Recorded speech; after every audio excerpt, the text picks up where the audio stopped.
Welcome to God and Country Biblical Exposition. On today's program, I'd like to discuss another political issue, or rather, a piece of political legislation that the Christian community needs to be concerned about: the Equality Act. The Democrats' new Green Deal has been in the news lately. No matter how outrageous and radical you think the Green Deal is, it's nothing compared to the foolishness and the depravity of the Equality Act. This piece of legislation, which will soon be introduced in Congress, is another foreboding sign of the time. The basic intent of the Equality Act is to amend the Civil Rights Act of 1964 to include sexual orientation and gender identity, to prohibit discrimination against sexual orientation and gender identity in employment, housing, public accommodation, public education, etc. The original 1964 Civil Rights Act prohibited discrimination on the basis of one's race, color, religion, sex, or national origin. Sex has always been interpreted to mean one's biological sex, not sexual behavior or choice. LGBTQ activists believe the word sex should include any sexual behavior, not just whether you're male or female. But sexual behavior was not what the legislators had on the back of their minds back in 1964. The Civil Rights Act wasn't meant to prosecute those who declined from hiring transgender teachers wearing drag. Now, the LGBT community has already worked on reinterpreting the Civil Rights Act to include sexual behavior, mainly in government agencies. But they want to make it definitive by adding the word sexual orientation and gender identity to the original bill. The main point of the Civil Rights Act was that it was wrong to discriminate against people in regard to things they have no control over: their race, their color, their biological sex, their national origin. It wasn't outlawing discrimination against ideology, character, or behavior. Americans still had the right not to hire a communist or a Nazi or any ideology they found morally offensive. The inclusion of religion in the original 1964 Civil Rights Act was questionable, because evil ideology can parade under the name of a religion.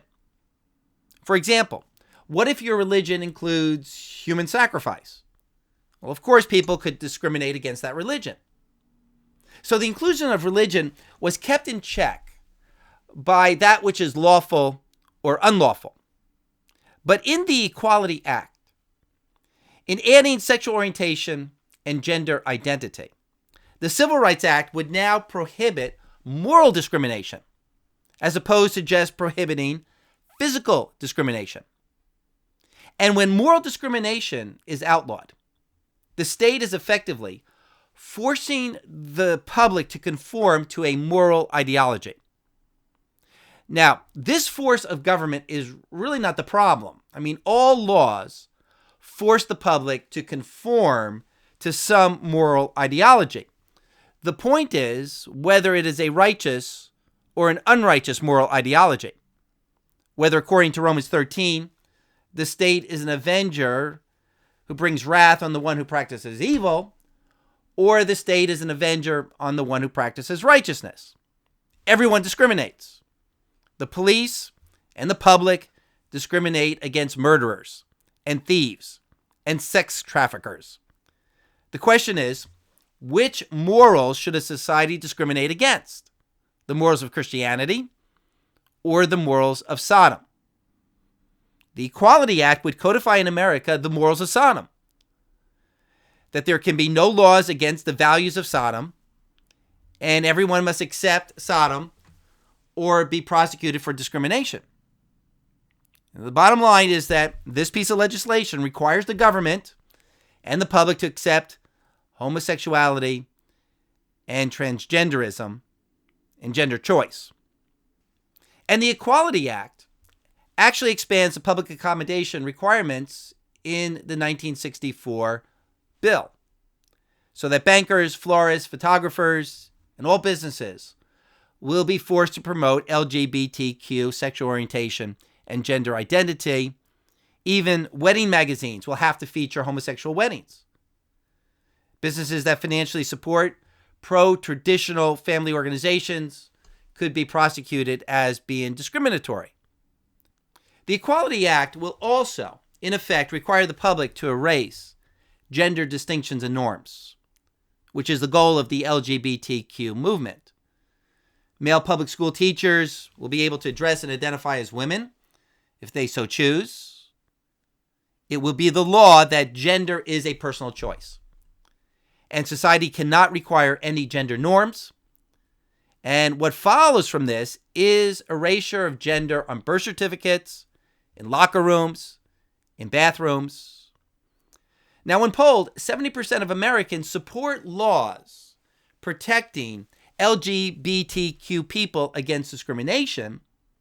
But for most Americans, that means preventing active criminal behavior against those people.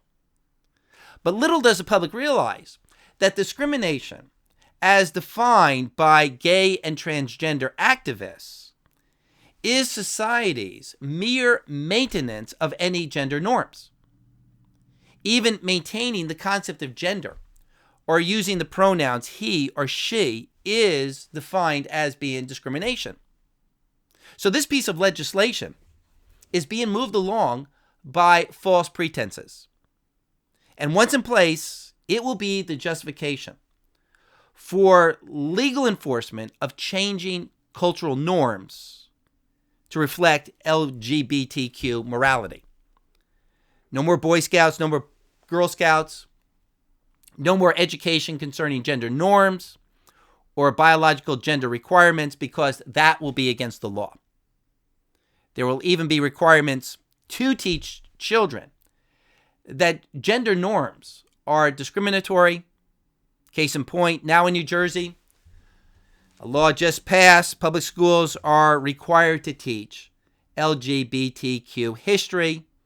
Why is that? To change the culture to pro-LGBTQ morality. It is an ideology being forced by government. And it reminds me of 2 Kings 21:9, where King Manasseh, his administration, seduced Israel to do evil more than the nations whom the Lord destroyed before the sons of Israel.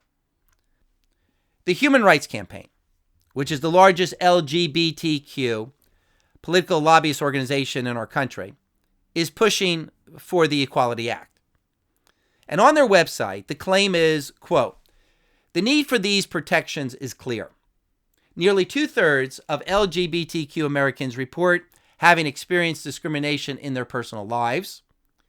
Everyone should have a fair chance to earn a living and provide a home for their family without fear of harassment or discrimination." Well, of course, these people receive some discrimination from the culture. That's freedom. It's okay for not everyone to agree with their lifestyle.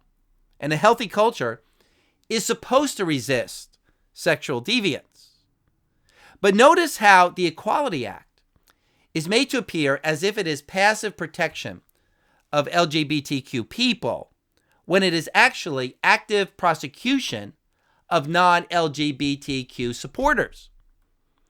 You know, if the Human Rights Campaign was honest, rather than saying everyone should have a fair chance to earn a living and provide a home for their family without fear of harassment and discrimination, they would state the real intent of the Equality Act, that every LGBTQ person should be able to take away the living and the homes of those who oppose them. The Equality Act is actually discrimination. Discrimination against non-LGBTQ supporters. It is legitimizing discrimination against Christians, and that's the way we should label this legislation.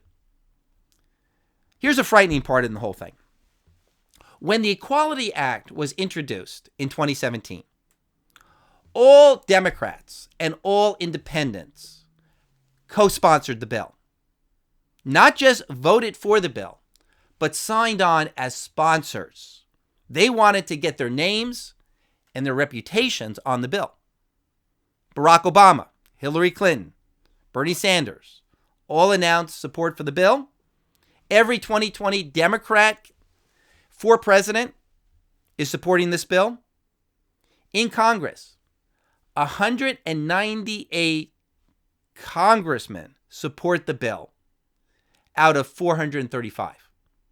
In the Senate, 48 support the bill out of the 100 senators. Now, the Democrats control Congress. Since this last election, they now control the committees. And so this bill will pass the House this year. And if Democrats ever take the White House, they will take the Senate. And you can be sure this bill will become law. And as I said, the public support for this bill is very high. It's funded by and supported by major corporations like Apple and Google and Bank of America and Capital One and Microsoft and Coca-Cola, Facebook, Twitter, and all of the other social media companies. As far as the culture is concerned, the Equality Act and the LGBT agenda is already embraced. Remember, politics and law are downstream from culture. And what we're seeing happening in Congress is already happening in the culture. Georgia's Democrat Congresswoman, Stacey Abrams, she gave the response to President Trump's State of the Union address. In her response, I found this alarming paragraph.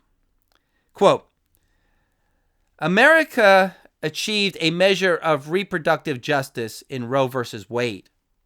But we must never forget it is immoral to allow politicians to harm women and families to advance a political agenda. We affirm marriage equality, and yet the LGBTQ community remains under attack. The first alarming error is that killing babies is called reproductive justice. But the second is this statement that the LGBT community remains under attack. How can that be? They own the culture. They have laws in their favor. There's not this crisis where LGBTQ people are being physically attacked. Try to say something against them and you're going to lose your job. What the left means is that the LGBT community is under attack as long as there are people in our country who oppose their moral worldview. And it's really not the LGBT community that's under attack, it's the Christian community. After all, who is being prosecuted for not participating and celebrating homosexual morality? It's the Christians. But in Stacey Abrams' worldview, the terrible attack is against those who are sexually deviant. And this is Isaiah chapter 5, the calling of good evil and evil good. Also, another cultural indicator in the news, LGBTQ bullying by Senator Cory Booker. Not the bullying of LGBTQ people, but the bullying by LGBTQ. Naomi Rao was nominated for the D.C. Court of Appeals. In her confirmation hearing last week, Cory Booker, in his usual angry tone, asked her, "Are gay relationships, in your opinion, immoral?" She responded, "Senator, I'm not sure the relevance of that." Booker, "I think it's relevant to your opinion. Do you think African American relationships are immoral? Do you think gay relationships are immoral?" Rao said, "No, I do not." Booker, "Do you believe that? Do you believe they are sin?" She said, "Senator, my personal views on any of these subjects are things I would put to one side. I would faithfully follow precedent." Booker asked, "So you're not willing to say here whether you believe it is sinful for two men to be married? You're not willing to commit on that?" "No." Later, Booker continued, "Have you ever had an LGBTQ law clerk?" Then Senator Ted Cruz, the Christian, spoke up In her defense, quote, the Senate Judiciary Committee should not be a theater for mischaracterizing or twisting nominees' records or views, nor should it be an avenue for persecution. We've seen a growing pattern among Senate Democrats of hostility to religious faith. I have to say, I was deeply troubled a few minutes ago to hear questioning of a nominee asking for your personal views on what is sinful. In my view, that has no business in this committee. Article 6 of the Constitution says there shall be no religious test for any public office. We have also seen Senate Democrats attack what they have characterized as religious dogma. We have seen Senate Democrats attack nominees for their own personal views on salvation. I don't believe this is a theological court of inquisition. I think the proper avenue for investigation of this committee is a nominee's record. Unquote, Senator Ted Cruz. But notice in this how the ungodly in our country have become so emboldened that they will publicly interrogate and discredit anyone who believes that homosexuality is a sin. And it works. Notice that Naomi Rao had been silenced. She wouldn't even dare say that homosexuality is a sin if she ever wants to be a judge. We are living in the culture of Sodom and Gomorrah. Another small example of this, one example in thousands. Last week, the left went after actor Chris Pratt, remember Guardians of the Galaxy, because he attends a Hillsong church. A number of years ago, a Hillsong pastor refused to perform a homosexual wedding. And so now, how can it be that Chris Pratt attends such a church? The story is not his church attendance. The real story is how the LGBT community has rallied together to discredit and ruin the career of any public figure who does not fully support LGBTQ immorality or has anything to do with Christian morality in this regard. This is their tactic for evangelizing their values. Some other legal anecdotal examples. Right after New York State loosened their abortion laws, allowing babies to be killed right up to birth, the governor signed a bill making gender identity discrimination a hate crime. Do we realize what this means? The attitude or the Christian belief that men and women must follow their biological gender, that there are gender roles, that there are gender norms, is now a hate crime, prosecutable.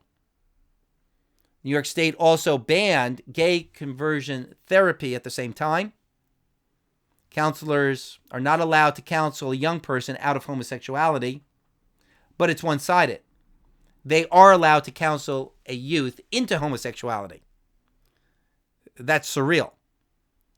New Jersey just passed a law allowing for gender-neutral options on birth certificates, and you can change your birth certificate. The state is all on board and promoting the secular religion that gender is a human construct. In Washington, D.C., the Attorney General ordered a restaurant to pay $7,000 in legal fees because one of the employees told a man not to use the women's bathroom.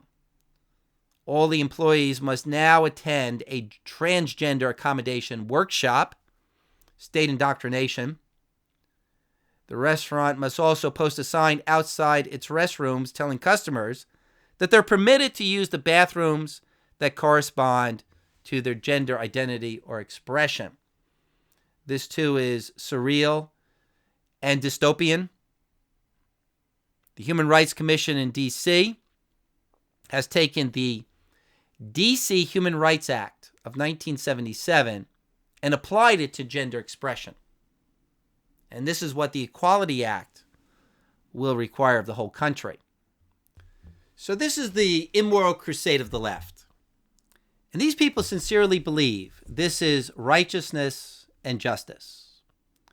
Years ago, we might have mistakenly assumed that when evil licentiousness takes over a nation, when a society becomes Sodom or Pompeii, unprincipled people would push evil perversions with some sort of tacit recognition of the evil, kind of like the movies. The villain usually knows he's somewhat of a villain. But in real life, when evil people take over, they consider themselves saints. And that reversal is a deception that is hard to process, but one we shouldn't be naive about. As C.S. Lewis wrote in Mere Christianity, when a man is getting worse, he understands his own badness less and less. So also society. A moderately bad man knows he's not very good.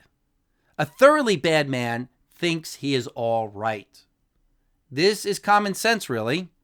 You understand sleep when you're awake, not while you're asleep. In the time left, let me just touch briefly on why the LGBTQ movement is happening. Then I'd like to address the solution. The movement has spread across America like wildfire. I heard someone the other day, in regard to homosexual marriage, it's an amazing thing that what everyone believed the day before yesterday is now unacceptable. Society just a few years ago used to be opposed to homosexuality and gay marriage. Even Barack Obama campaigned in opposition to gay marriage. But the new immorality was quickly embraced as being great. Not because LGBTQ activists had some sort of special political savvy, but because the ideological foundation was already laid in America. I mean, for the last 50 years, the basis for law, the basis for right and wrong has been equality. Not the law of God, not the law of nature and nature's God. That has all been abandoned for moral freedom. What is right and good is moral freedom in the American mind. That is now the standard. Freedom is now defined as freedom from religion, freedom from God, freedom from his laws. And people want to remove all moral judgments. That's why they want equality. They want a moral equality between unrighteousness and righteousness, like Cain in the book of Genesis. They want their offerings to be accepted just as much as Abel's offering was accepted. Open borders is all about equality. Socialism is all about removing economic distinctions, that more work means more money. The homosexual and the transgenders want the same outcomes as the sexually pure, and they will use the power of the state to force it upon people. This is why the prophet Ezekiel described the sins of Israel this way. Her priests have done violence to my law and have profaned my holy things. They have made no distinction between the holy and the profane. They have not taught the difference between the unclean and the clean. Why were these people ignoring moral distinctions? Because the people hated God's distinctions. It made them feel guilty, unworthy, sinful, which they should feel. But people in their lusts even want to erase this distinction of male and female. Last week in my program, I referenced an article in the New York Times entitled "Raising Children Without the Concept of Sin." And that article is a landmark piece that I'm going to make reference to for a long time to come. It is so informative concerning what is going on in the liberal mind. Well, the author was a mother raised in a Christian home, but she doesn't want to have anything to do with God. And she says that she hates the concept of sin. She hated being judged unworthy. Rather than repenting of sinful behavior and sinful thoughts and attitudes, she embraced them. And her attitude, as described in that article, is multiplied 1,000,000 times across America. And that is why the majority in our society are zealots for leftist ideology. They hate being judged by God's law. They may not even be LGBTQ, but they support the rebellion. People are at war with God. They want to get rid of the Abels of the world because the Abels of the world make the Cains of the world feel guilty, feel bad. And I have to say it again, this is the rebellion of the world in the last days, prophesied in Psalm chapter 2. Let us tear God's fetters apart and cast away God's cords from us. And this is what the Equality Act is really all about. The erasure of God's moral and social distinctions. And so please understand the bigger picture here. If you do, you will understand better what's going on, and you'll be better able to witness to this world concerning what the world needs to repent of if they're to come to Christ. People are to receive God's distinctions. Now, as far as what it's going to take to reverse this trend, we know the only cure is the gospel, the conversion of souls. I guess the question I'm asking is there anything we should be doing legally or legislatively? And what hope do we have of reversing the sodomization of America? I mean, could we ever get back to the place where the public once again believes men and women need to follow God's natural law concerning their biological gender, like we did at the beginning of the 20th century? Well, one of the hopes put forth by conservatives is that constitutional freedoms will eventually kick in and push back the LGBTQ agenda.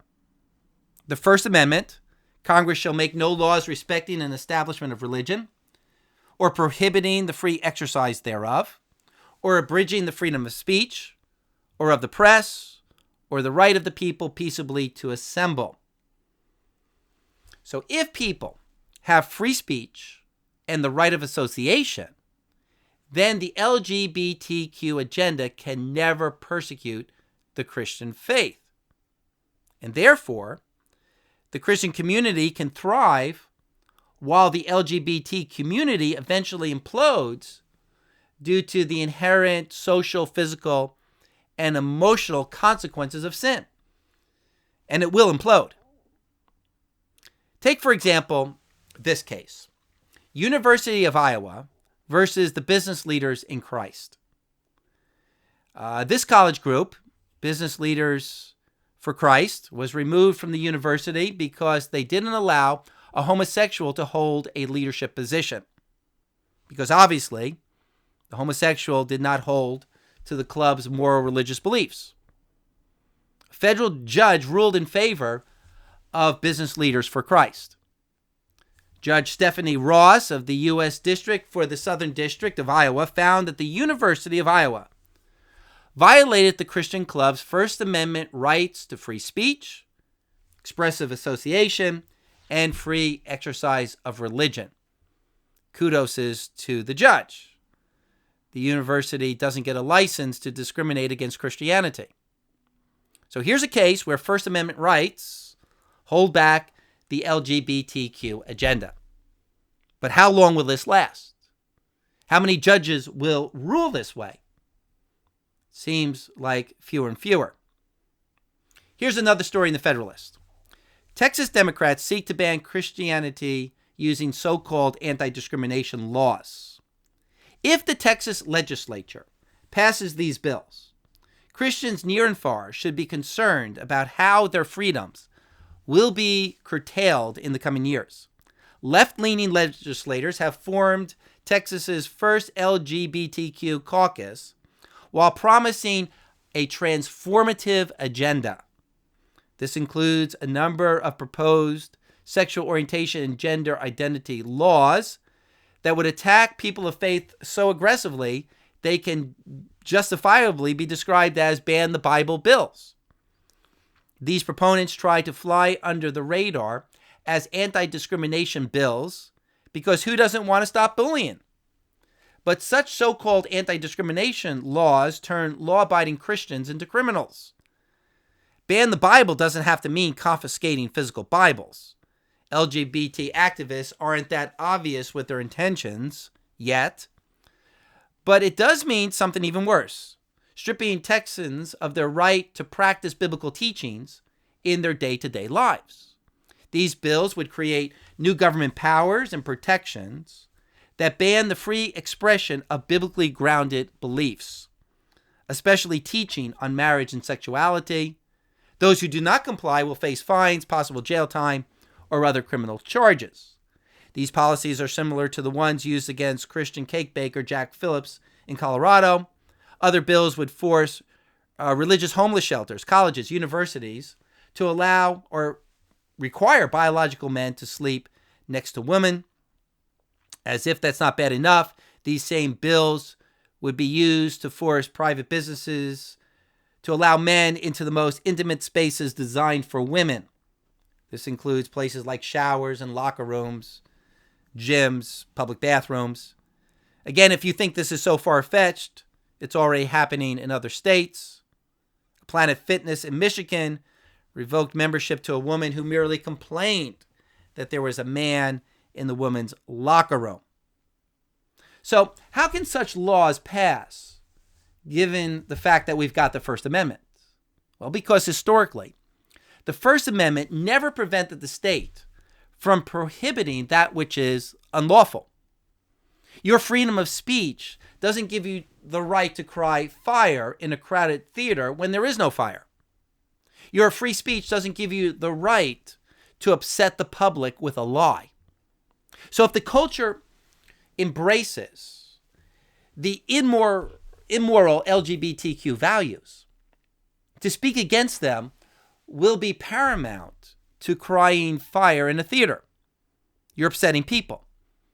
And therefore, social mores trump free speech.